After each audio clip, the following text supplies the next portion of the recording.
포켓몬 마스터가 되기 위해 끊임없이 여행하는 한지우라는 소년이 있습니다. 그런데 본디 성장 드라마라 함은 마치 디지몬처럼 한 에피소드의 주인공이 희노애락을 겪으며 결국 목적을 달성하고 새로운 에피소드는 새로운 주인공이 등장하는 게 일반적입니다. 하지만 포켓몬스터는 97년부터 현재까지 약 22년간 주인공은 단 한 사람, 한지우 뿐이죠. 이는 다시 말해 90년대의 포켓몬을 본 사람과 2000년대의 포켓몬을 본 사람과 2010년대의 포켓몬을 본 사람들 모두 같은 나이대의 주인공을 보고 있다는 것입니다.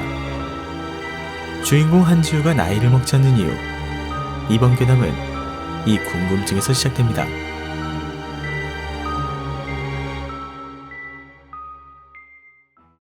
있잖아 피카츄, 앞으로도 계속 이렇게 할 거야?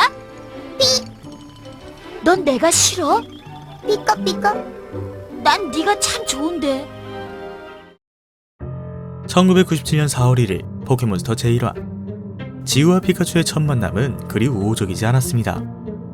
피카츄는 몬스터볼에 들어가길 거부했고 트레이너 말 또한 듣지 않았죠.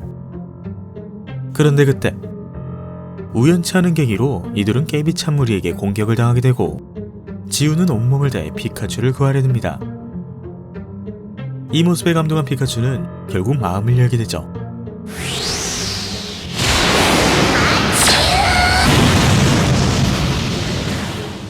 그런데 이후 이상한 일들이 벌어집니다. 피카츄의 번개에 휘말린 뒤 지우와 피카츄의 관계는 믿을 수 없이 가까워졌고 초보 트레이너임에도 불구하고 수많은 관장들과의 배틀에서 승리하게 되죠. 그리고 살면서 한번 볼까 말까한 전설의 포켓몬 칠색조까지 보게 됩니다. 우연이라 하기엔 너무나도 이해가 안 되는 상황 때문에 혹자는 말합니다. 우리가 보고 있는 건 모두 지우의 망상, 꿈속에서 벌어진 일들이다. 피카츄의 번개를 맞은 후 지우는 의식불명 상태, 코마 상태에 빠지게 되었고 코마 상태 속 자신만의 세계에서 자신이 원하는 대로 10살짜리 수준의 이야기를 만들던 것이죠. 사이 나쁜 친구와 친해지기, 싸움에서 무조건 이기기, 전설의 포켓몬 보기 등 이를 증명하듯 10살짜리 어린아이가 만드는 이야기이기에 모든 간호사와 경찰이 똑같이 생겼고 로켓단 같은 테러 단체에 대한 정부의 대처도 없을 뿐더러 모든 여자들이 자신을 좋아하죠. 부럽다. 한때 국내외 커뮤니티를 뜨겁게 달궜던 한지우 코마설. 지우가 나이를 먹지 않는 이유, 그 첫 번째 괴담이었습니다.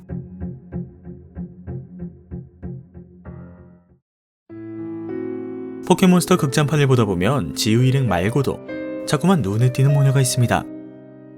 극장판 8기, 10기, 11기, 13기, 14기 등 독특하게도 이 모녀는 단 한마디도 하지 않은 채 매번 새로운 장소에서 서로 다른 이야기로 늘 똑같은 모습을 한 채 등장하죠.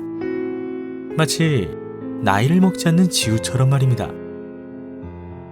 나이를 먹지 않는 지우, 나이를 먹지 않는 모녀. 그런데 지우 일행이 여행을 할 때마다 매번 보이는 모녀. 우연이라 하기엔 너무나도 이해가 안 되는 상황 때문에 혹자는 말합니다. 우리가 보고 있는 건 모두 어머니가 딸에게 들려주는 동화 속 이야기일 뿐이다. 때문에 지우가 나이를 먹지 않은 채 매번 다른 지역, 다른 스토리에 등장하게 되는 것이고 모녀는 그런 지우 일행을 관찰하는 것이다 라는 것이죠. 사실 모녀의 정체에 관한 정확한 내용은 공식적으로 언급된 바도 밝혀진 바도 없습니다. 하지만 나이를 먹지 않는 지우와 모녀, 그리고 지우 일행의 여행 속 매번 보이는 모녀, 이 모두를 설명 가능한 이 주장은 꽤나 흥미롭네요. 여러분의 생각은 어떠신가요? 지우가 나이를 먹지 않는 이유, 그 두 번째 괴담이었습니다.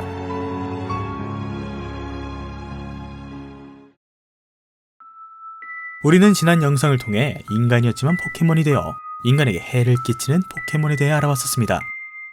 꽤나 신선한 내용이었고 포켓몬 도감과 그걸 만드는 개발진에 대해 더욱 궁금해졌죠.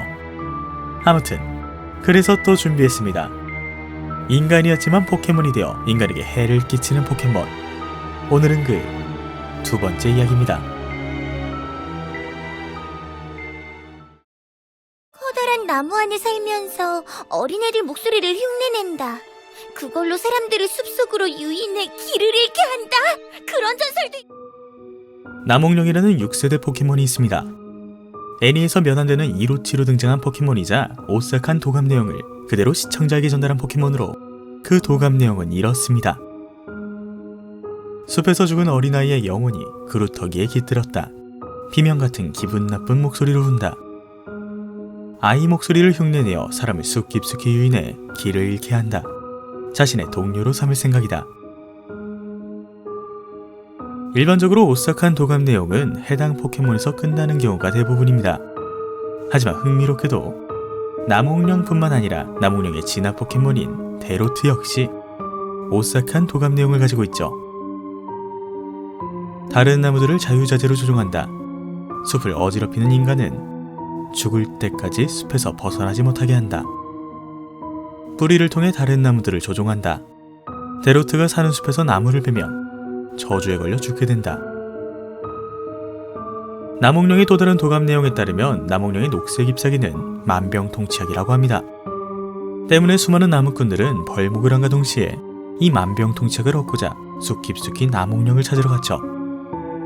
하지만 그들 모두 데로트의 저주를 받아 숲에서 길을 잃게 됩니다.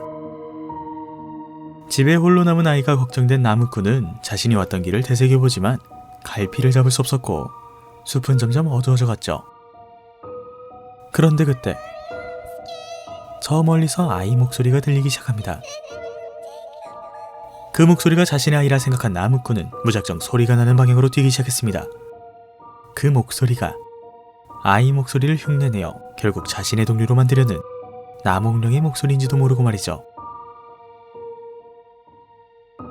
한편 아무리 기다려도 오지 않는 아빠를 찾고자 아이는 숲으로 향했지만 그곳에는 아빠가 아닌 슬리퍼가 있었고 슬리퍼를 피해 도망가던 아이는 무작정 숲으로 뛰기 시작합니다.